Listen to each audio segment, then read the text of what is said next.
অনেক ক্লায়েন্ট পার্লারে এসেই বলে, আপু আপনি এত মানুষের চুল ঠিক করেন কিন্তু আপনার নিজের চুল ঠিক নেই কেন? সত্যি বলতে তখন অনেক কিছু বলতে ইচ্ছা হয়, কিন্তু এড়িয়ে চলি, চুপ থাকি। আজ সেটার উত্তর আপনাদের দিতে চাই। আমার চুল ঠিক নেই, তার কারণ হচ্ছে আপনারা।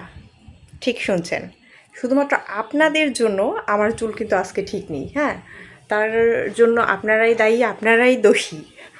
তার কারণ হচ্ছে আমি যখন হচ্ছে ক্লাস 7-8-এ পড়তাম, তখন থেকেই মানে আমি কখনোই ভাবিনি যে আমি হচ্ছে কখনো বিউটি পার্লারের মালিক হব, অনার হব।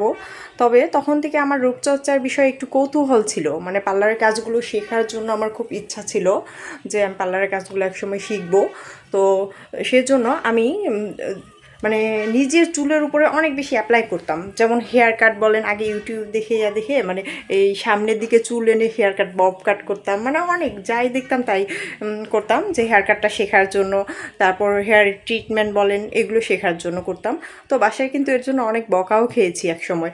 আমার মা হচ্ছে ঝাড়ু দিয়ে মানে মারার জন্য আসতো, যে তুই কী করতেছিস, এত লম্বা লম্বা চুলগুলো কেটে ফেলছিস। তো আপনারা যারা আমাকে আগে থেকে চেনেন, হ্যাঁ, আমার আমার এলাকার যারা, তারা কিন্তু জানেন আমার চুল কিন্তু অনেক বড় ছিল, কোমর পর্যন্ত ছিল, তারপর অনেক ঘন চুল ছিল। তো সেই চুলগুলোই আমি সবসময় ট্রাই করে করে চুলের মানে 12টা বাজায় ফেলছি। আর যখন এই প্রফেশনে সত্যি সত্যি আসলাম, পার্লারের প্রফেশনে, তো তখন তো নতুন নতুন ট্রেনিং করছি, এবং ট্রেনিং করার পর সরাসরি তো কাস্টমারের উপরে, ক্লায়েন্টের উপরে করা যাবে না। সেজন্য ট্রেনিং করে আসে নিজের হেয়ারে হচ্ছে অ্যাপ্লাই করছি, করে করে দেখছি সেটার রেজাল্ট কেমন হয়। আর একটা চুলের উপর মানে একটা বলতে কি, এই চুলগুলোর উপর সেই আমার ক্লাস 7-8 থেকে শুরু করে এখন পর্যন্ত যে পরিমাণ টর্চার চলেছে, মানে পরীক্ষা নিরীক্ষা করতে গিয়ে যে পরিমাণ এদের উপর টর্চার করেছি, তো সেই তুলনায় আমার চুলগুলো এখনও যে আছে সেটাই আল্লাহর রহমতে শুকরিয়া আদায় করি। কারণ আমি পার্লারের কাজটা জানি বলেই এখন আমি ট্রিটমেন্ট নিজেরটা নিজে করতে পারি বলেই আজকে এই কয়েকটা চুলও আছে। হ্যাঁ, যদি না কিছুই না পারতাম তাহলে কিন্তু অতদিনে টাকলা হয়ে যেতাম। তো যাই হোক, কেন আমি বললাম, কারণ অনেক ক্লায়েন্টেরাই, বেশিরভাগ বলবো না, কিছু কিছু ক্লায়েন্ট আসার পর মুখের উপরেই বলে দেয় যে, হ্যাঁ আপু আপনি মানুষের এত সুন্দর সুন্দর চুল করে দেন কিন্তু নিজের চুলের এই অবস্থা। কিন্তু তখন সত্যি বলতে কষ্ট লাগে। হ্যাঁ, শুধুমাত্র আমি না, আমার মতো যারা বিউটিশিয়ান আছে, আমি মনে করি সবারই বাস্তবতা মানে একই। কারণ আমরা যখন হচ্ছে নতুন নতুন কিছু শিখি, শেখার পরে আমরা প্রথমে নিজেদের উপরেই ট্রাই করার চেষ্টা করি। কারণ প্রথমে অন্যর চুলে ট্রাই করলে তো সেটা তো নষ্টও হতে পারে, তাই না?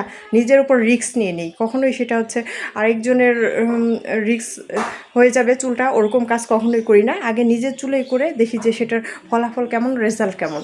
তো এই যে আরেকটা জিনিস কি আমি আপনাদের বলি, সেটার কষ্টটা শুধু আমার একার না, আমাদের মতো বিউটিশিয়ান যারা আছে সকলে। আমাদের বিউটিশিয়ানদের আরেকটা কষ্ট হলো, আমরা কখনোই নিজেদের সার্ভিস নিজেরা দিতে পারি না। বলেন, আমরা ইচ্ছা করলেও কি নিজের প্লাগটা নিজে করতে পারি? পারি, সেটা নিয়ম আছে, কিন্তু পারফেক্টভাবে হবে না। চুলের কাজ করতে গেলে কারো না কারো সাহায্য নিতে হয়। তো যার সাহায্য নেই না কেন ট্রাই করার সময়, সে তো মুখের কথায় একেবারে আমার মতো পারফেক্ট করে দিতে পারবে না। হয়তো বা আয়রনিংয়ে প্রবলেম করবে, প্রোডাক্ট অ্যাপ্লাইয়ে প্রবলেম করবে, কিংবা অন্যান্য প্রসেসিংয়ে প্রবলেম করবে। তো এই যে এত এত ট্রেনিং করছি, করার পর এই যে এত এত কিছু আমার এই হেয়ারের উপরে হচ্ছে অ্যাপ্লাই করছি, করার পরেই কিন্তু আমার এই চুলের আজকে এই অবস্থা। হ্যাঁ, তো আপনারা যারা মনে করেন যে আমি বিউটিশিয়ান কিংবা অন্যান্য যে বিউটিশিয়ানরা আছে তাদের চুল বলেন, অন্যান্য যে ফেস বলেন, যে একদম পারফেক্ট থাকবে, সেটা কিন্তু কখনোই সম্ভব না। কারণ সবাই ট্রাই করে, হ্যাঁ, এটাই কিন্তু বাস্তবতা। সবাই নিজের উপরেই ফার্স্ট টাইম ট্রাই করে করে শিখে প্রত্যেকটা সার্ভিস। তো যাই হোক, আমার তারপরও আফসোস নেই, কারণ আমি চাই যে আমি আমার সার্ভিসগুলো মানে আমার নিজের চুল সুন্দর করতে না পারি, কিন্তু আপনাদের চুল তো আমি সুন্দর করে দিই, তাই না? আপনারা তো কখনো অসন্তুষ্ট নিয়ে এখান থেকে যান না, আপনারা সন্তুষ্ট অর্জন করেই যান। তো নিজের চুলকে সুন্দর না করাতে আমার কোনো কষ্ট নেই। আপনারা আসবেন, আপনাদের চুল আমি সবসময় সুন্দর করে দিব। তো যাই হোক, যতটুকু আছে আলহামদুলিল্লাহ এই হেয়ারটা। তারপরেও আমার কাছে আগে ঘন হেয়ারে আমি অভ্যস্ত, আস্তে আস্তে চুলের মানে ট্রিটমেন্টগুলো চালিয়ে যাচ্ছি। আরেকটা জিনিস কি জানেন, মানে মুরব্বিরা বলে বাচ্চা হওয়ার পরে চুল ওঠে, এটা কিন্তু আসলেই সত্যি। আমার 2 ছেলে, আমার ছেলে জন্ম হওয়ার পরে মানে আমার কিন্তু আসলে অনেক বেশি চুল উঠেছে। মানে এটা কেন যে তারা বলে আমি জানি না, এটার সাথে হয়তো বা মানে আয়রনের ঘাটতি হয় ব্রেস্ট ফিডিং করার ফলে, কিংবা অন্য কোনো প্রবলেম থাকতে পারে, কিন্তু আসলেই বাচ্চা হওয়ার পরে চুল উঠে, এটা সত্য। মানে আমার কাছে মনে হচ্ছে তো যাই হোক, আজকের এই ভিডিওটি আপনাদের জন্যই করা। কেউ মন খারাপ করবেন না, আসলে আমারই খারাপ লাগছিল। হঠাৎ করে সেদিন একজন আপু বলে বসলো যে আপু আপনি এত মানুষের চুল ঠিক করেন কিন্তু আপনার নিজেরটা করেন না।